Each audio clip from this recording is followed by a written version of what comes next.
सुरजी कहते हैं, बेटा बेटा संगीता, ये तुम्हारी सास थी, बहुत नेक और भली, लेकिन थोड़ी गुस्सैल थी। गुस्सा आने पर सब तहस नहस कर देती थी, पर अब ये इस दुनिया में नहीं है। हाँ संगीता, माँ होती तो तुम इनकी कोई बात टाल नहीं सकती थी, वरना तो माँ घर में भूचाल ले आती। संगीता मन में खुश होती है कि अच्छा है कि ऐसी औरत अब इस घर में नहीं है, लेकिन दिखावे के लिए वो जैसे ही सास की फोटो के सामने हाथ जोड़कर खड़ी होती है, ये क्या? सास उसे देखकर मुस्कुराने लगी। संगीता आंखों को मलकर एक बार फिर से देखती है, लेकिन फिर सास के चेहरे का भाव, भंगिमा यानी एक्सप्रेशन बिल्कुल बदले होते हैं। वो अपने पति और ससुर को कहती है, माँ की तस्वीर तो स्माइल कर रही है। ना ना बेटी, ये कैसे संभव है? जरूर तुम्हें कोई गलती हुई होगी, ऐसा कैसे हो सकता है? लगता है तुम शादी की सारी फॉर्मेलिटी करते करते थक गई हो, तुम्हें आराम की जरूरत है संगीता। खैर, सारे संगीता की बात को इग्नोर कर कमरे में चले जाते हैं। वैसे सास की फोटो पर एक्सप्रेशन एक के बाद एक बदलते ही रहते हैं। सुबह होती है, पति और ससुर को काम पर भेजकर संगीता कमरे की सफाई करने में लग जाती है कि तभी उसे आवाज आती है, टेबल ठीक से साफ करो। ऐसे भी कोई टेबल साफ करता है? इससे अच्छा तो ये गंदा ही था। किसी औरत की आवाज सुन संगीता दंग रह जाती है और सोचने लगती है कि आवाज कहाँ से आई। आवाज को नजरअंदाज कर वो फिर से अपना काम करना शुरू करती है, लेकिन इस बार तो आवाज बिल्कुल उसके कान के पास से आती है। मेरा घर है ये। जब तक मैं थी चमका कर रखती थी, हर एक चीज शीशे की तरह थी।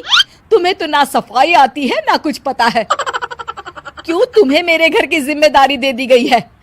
पता नहीं तुम में मेरे बेटे को क्या दिखाई दिया। मैं होती तो एक से बढ़कर एक लड़कियों की लाइन लगा देती। अब संगीता को समझने में देर नहीं लगी कि ये आवाज किसी और की नहीं बल्कि उसकी सास की है, जो दीवार पर टंगी है। वो उसके पास जाती है और कहती है, नमस्ते सासू माँ, मुझे तो कल ही लग रहा था कि दीवार में कुछ काला है। वो दीवार नहीं, दाल होती है पगली। सही पकड़े हैं सासू माँ। तो क्या हो गया आपको जो आप यहाँ भी चैन से नहीं बैठी हैं? सुना मैंने आपका व्यवहार काफी गुस्से वाला था। चुप रह तू, ज्यादा बकर बकर ना कर।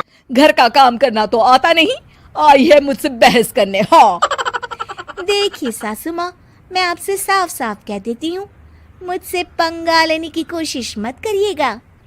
तभी पीछे से संगीता का पति आता है। अरे संगीता, किससे बात कर रही हो?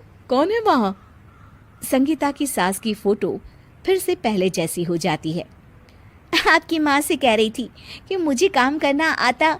अरे संगीता, माना सास के ताने हर बहू को अच्छे लगते हैं, लेकिन यहाँ तो माँ है ही नहीं।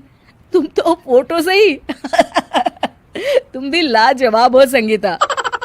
किसी को विश्वास नहीं होता कि संगीता अपनी मरी हुई सास की फोटो से बात करती है। वहीं आए दिन संगीता की सास संगीता को किसी न किसी बात पर आते जाते ताने देती। संगीता को भी अब सास के तानों और उनसे बात करने की आदत हो गई।